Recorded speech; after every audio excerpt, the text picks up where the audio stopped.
मुबारक अमड़ आमिना खे ॼणियो जंहिं मोहम्मद मिठे मुस्तफ़ा खे।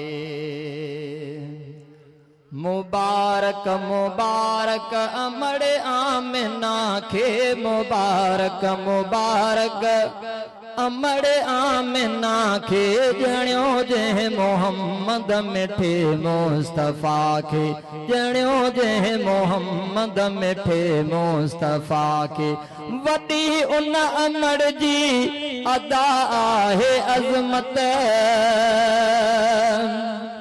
वॾी उन अमड़ जी अदा आहे अज़मत, वधाई उन जी खुदा आहे अज़मत।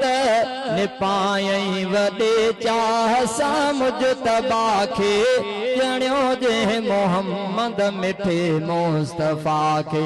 मुबारक मुबारक अमड़ आमिना खे, मुबारक मुबारक अमड़ आमिना खे ॼणियो जंहिं मोहम्मद मिठे मुस्तफ़ा खे। मिलियो ॿार जंहिंखे दिलनि जो तबीबा,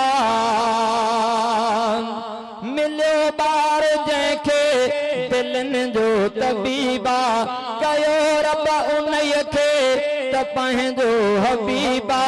वणी वई अमड़ आमिना आ खुदा खे, वणी वई अमड़ आमिना आ खुदा खे, ॼणियो जंहिं मोहम्मद मिठे मुस्तफ़ा खे, ॼणियो जंहिं मोहम्मद मिठे मुस्तफ़ा खे।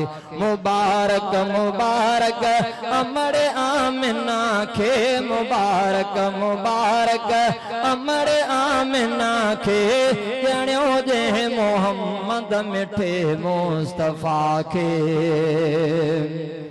खणी जे घुमे पई ककर छांव कनि पिया, खणी जे घुमे पई ककर छांव कनि पिया, कदम बि पत्थर थी पछम बि वञनि पिया, कदमनि में पत्थर बि पछम थी वञनि पिया। ॾिनी जंहिं आलोली त ख़ैर वरा खे, ॾिनी जंहिं तलोली आ ख़ैर वरा खे, ॼणियो जंहिं मोहम्मद मिठे मुस्तफ़ा खे। मुबारक मुबारक अमड़ आमिना खे, ॼणियो जंहिं मोहम्मद मिठे मुस्तफ़ा खे। मिलियो आ असांखे मुक़द्दर में अरबी, सना थो लिखे ही फरमान उन जी।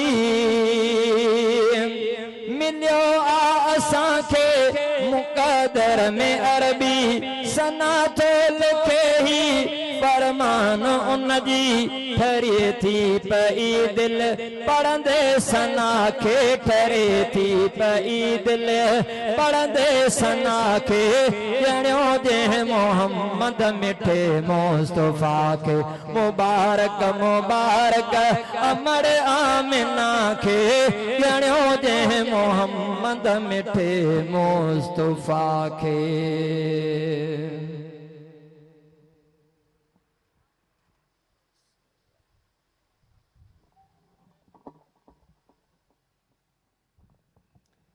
ये जनाब मोहतरम गुलाम सरवर मल्ला साहब हिन वक़्त मां बयान